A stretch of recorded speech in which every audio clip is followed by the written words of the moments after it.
में चाइना के साथ जो आपका झगड़ा चल रहा है, जो बॉर्डर पे जो टेंशन है, उसमें कुछ आगे हुआ है, कुछ आगे प्रोग्रेस हुई है या उधर ही रुके हुए? नहीं, देखिए प्रोग्रेस तो हुई है और आज चाइना ने अपना विड्रॉल भी शुरू कर दिया है। और इंडियन जो नेशनल सिक्योरिटी एडवाइजर हैं अजीत डोवाल ने जो चाइना के फॉरेन मिनिस्टर हैं वांग यी, उनसे बात करी थी और उनको कैटेगोरिकली ये चीज बोली थी कि आप विड्रॉ करेंगे तो आप विड्रॉ करें, हम विड्रॉ नहीं करेंगे। और उन्होंने इस चीज को बहुत क्लियरली बोला था। और उसके बाद चाइनीज साइड ने विड्रॉल भी किया और चाइना की जो फॉरेन मिनिस्ट्री है उसका स्टेटमेंट भी आ गया है कि हाँ, हम वहां से विड्रॉ कर रहे हैं। और उनका स्टेटमेंट कुछ मिक्स टाइप का था। उन्होंने कहा था कि हाँ, हम वहां से विड्रॉ कर रहे हैं, ये बात उन्होंने एक्सेप्ट करी और साथ में ये भी कहा कि we want to focus more on Tibet, हम तिब्बत पे ज्यादा फोकस करना चाहते हैं इस वक्त, तो हम वहां से विड्रॉ कर रहे हैं। तो ये चीज तो हो गई कि वो विड्रॉल हो गया।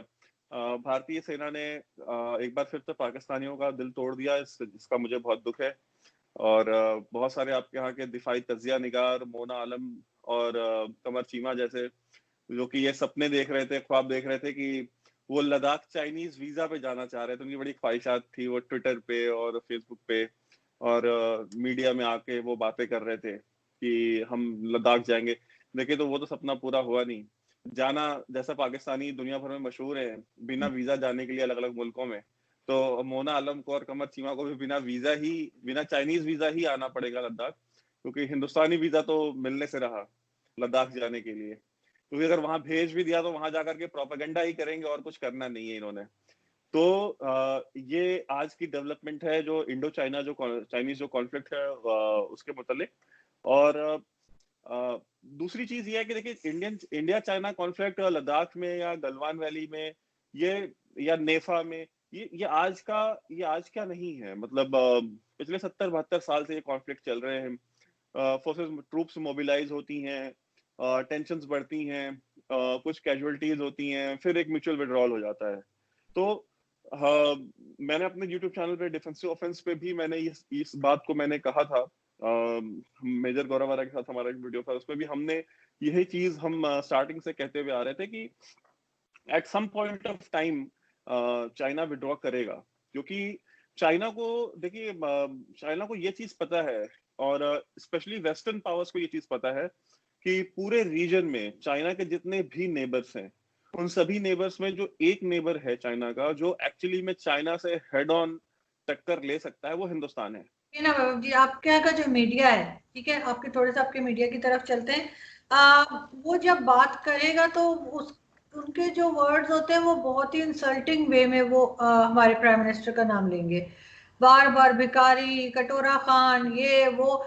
आप हमारे यहाँ देख लें, हम लोग कभी, जो हमारे पैनलिस्ट जाते हैं वो भी कभी बदतमीजी नहीं करते, ठीक है, वो जो, लेकिन आप लोग हमेशा इस तरह से क्यों बात करते हैं? आपकी ट्वीट्स भी कुछ इसी किस्म की होती हैं आप लोगों क्या की? देखें, इसकी शुरुआत भी आपके यहाँ से ही हुई थी जब नवाज शरीफ पाकिस्तान के वजीर आजम थे। तो उस टाइम पे आप अपने यहाँ की न्यूज डिबेट्स उठा के देख लें, आपके यहाँ के पैनलिस्ट जो है, और मतलब बहुत सारे न्यूज एंकर्स, मैं किसी का नाम नहीं लेना चाहता, वो बैठ करके नरेंद्र मोदी को दरिंदर मोदी और उनको कास्टिस्ट बातें कि वो तेली है और ये है और वो है, इस तरह की बहुत सारी बातें। ये वर्ड्स इमरान खान के लिए ही स्पेशली क्यों यूज होते हैं जो नवाज शरीफ के लिए यूज नहीं होते थे?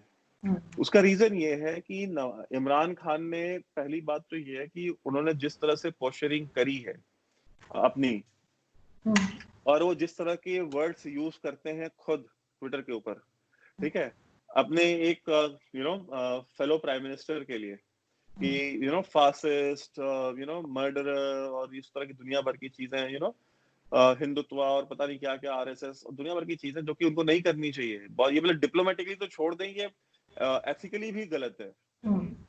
तो और आप डेली बेसिस पे ये काम करते हैं, ठीक है। मोदी साहब ने भले कभी पलट के जवाब नहीं दिया, वो देंगे भी नहीं, उनके पास इतना टाइम नहीं है कि वो इमरान खान जैसों का टाइम का जवाब देते फिरे। लेकिन मैं आपको ये बात बता रहा हूँ कि इमरान मोदी साहब का के बारे में उस शख्स ने ये डेली बेसिस पे ये ट्वीट्स करते हैं। आप चले जाएं, आपको कल का भी मिल जाएगा, परसों का भी मिल जाएगा, वो डेली का उसका डेली रूटीन में है कि वो चार्ट में बनाया हुआ कि एक ट्वीट करना है, ठीक है।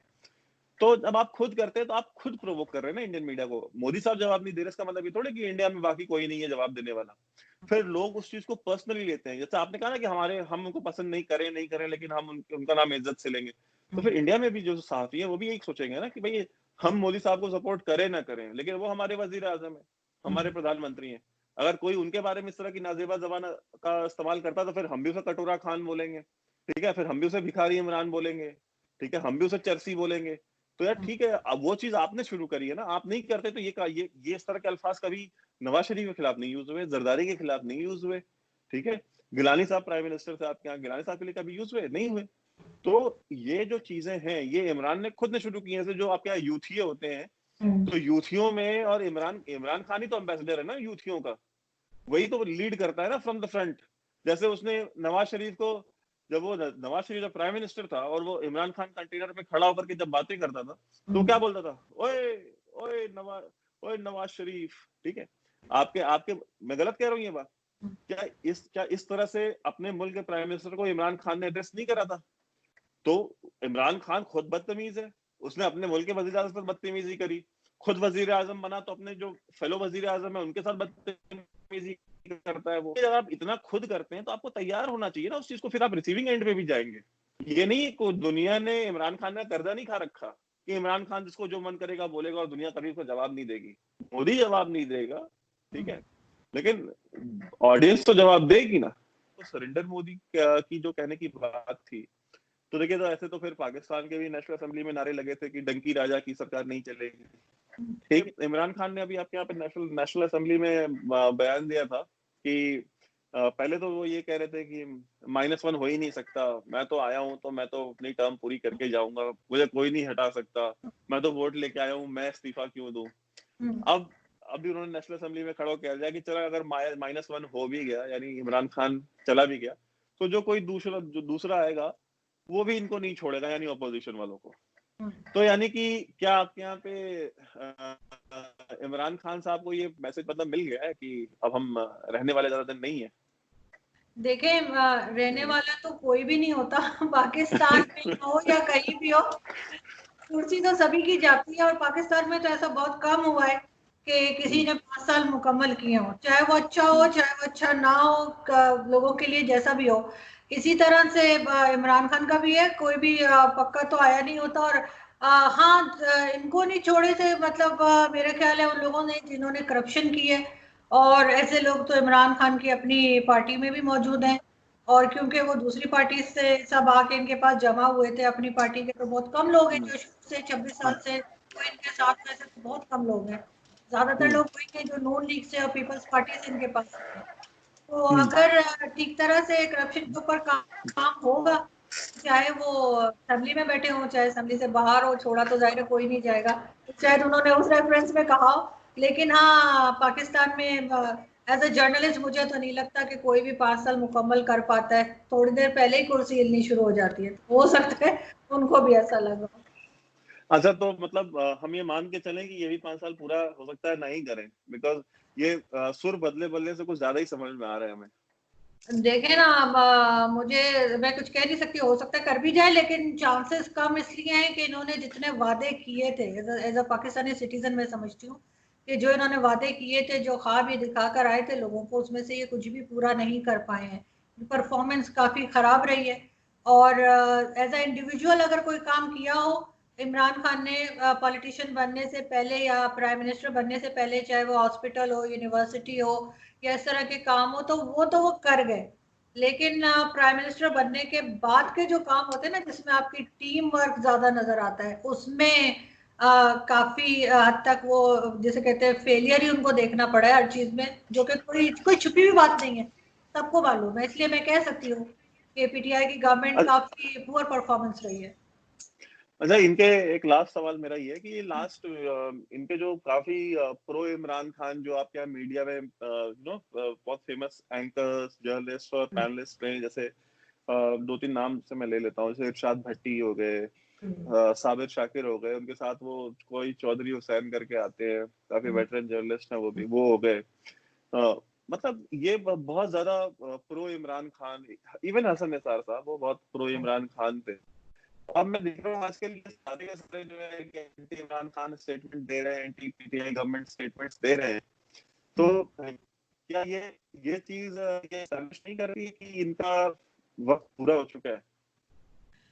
नहीं देखें, वो तो मालूम नहीं कि इनका वक्त पूरा हुआ है या नहीं, लेकिन ये जरूर है कि क्योंकि 2 साल कंप्लीट हो गए हैं इनको, और इन्होंने कोई खास परफॉर्मेंस नहीं दिखाई है किसी भी जगह, किसी भी फील्ड में। खासतौर पे जो जब ये कोरोना वायरस का जो था सिलसिला, उसमें भी ये कभी कहते थे लॉकडाउन है, कभी कहते थे लॉकडाउन नहीं है, इसी तरह की बात चल रही थी। तो इनकी परफॉर्मेंस तो इनकी किसी को भी पसंद नहीं आई। तो जाहिर है जो लोग उस वक्त इनको, जिन्होंने वोट डाला था, जिन्होंने इनके हक में नारे लगाए थे, वो सब इस वक्त पीछे हट चुके हैं।